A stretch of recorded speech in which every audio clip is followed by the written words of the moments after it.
سبحانك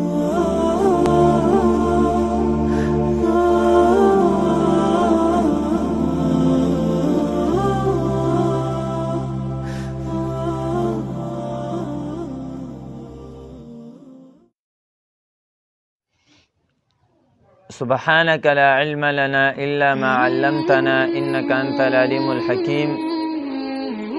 زمونږ بحث د اودس متعلق شروع په ویډیو نمبر 3 کې ما د اودس ټول سنت بیان کړو. نن به په ویډیو نمبر 4 کې د اودس مستحبات او د اودس مکمل طریقه بیانو چې اودس په څنګه کې او اودس کې مستحبات کم دي. نو اودس کې مستحبات دا 5 دي. د ټول نه اول خې طرف نه اودس شروع کول دا مستحب دي. دویم د سټ مسح کول دا مستحب دي. دریم نمبر اودس ټول په خپله کول، یعنی په اودس کې د بل چا نه مدد نه اخیستل، ټول اودس په خپله کول دا مستحب دي. او څلورم قبلې طرف ته اودس کول دا مستحب دي. او پنځم نمبر په پاک او اوچت زبانی اودس کول دا مستحب دي. دا خو د اودس مستحباتو. اوس د اودس طریقه دا ده د ټول نه پیله به بسم الله ووی او بسم الله ما ښودلی وه چې سنت ته، بیا به لاسونه تر دې ځینو پورې ووینځي، بیا به د هغې نه بعد اوبه راوالې 3 ځل، خولې ته به اوبه واچې 3 ځل، یو ځل به اوبه واچې توی به کې خولې نه، بیا به اوبه واچې بیا 3 ځل، او بیا به پوز ته په ښي لاس اوبه واچې، ښي لاس په 3 ځل اوبه واچې او بیا پکې دا ګسه ګوته ووښېدې شي، او بیا اوبه به راوالې او ټول مخ به بیا ووینځل شي. د مخ حدود ما ښودلو چې د یو غوږ د حصې نه پستې حصې نه واله تر دې بل غوږه پورې، او د دې تندي نه لږ لاندې د تندي دا ویښته دي دې نه لږ لاندې نه واله تر لاندې دې زنې پورې، دا د مخ حدود دي. لیکن دې کې دا یو څو خبرې ضروري یاد ساتئ چې د چا چې اوس وړه ګیرئ وړه او هغې کې دننه مخ کاري،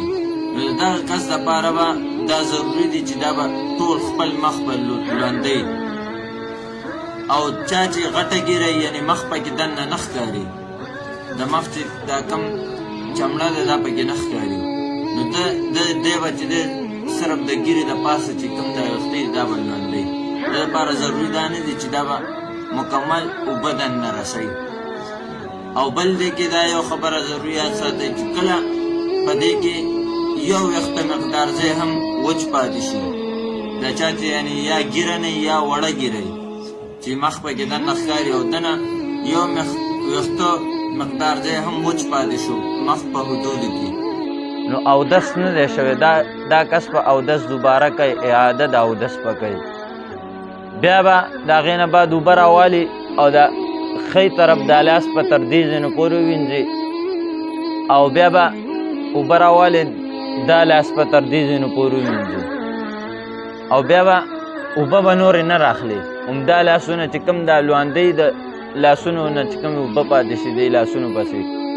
نو بیا به دا 6 ګوتې دا به داسې یو ځای کړي،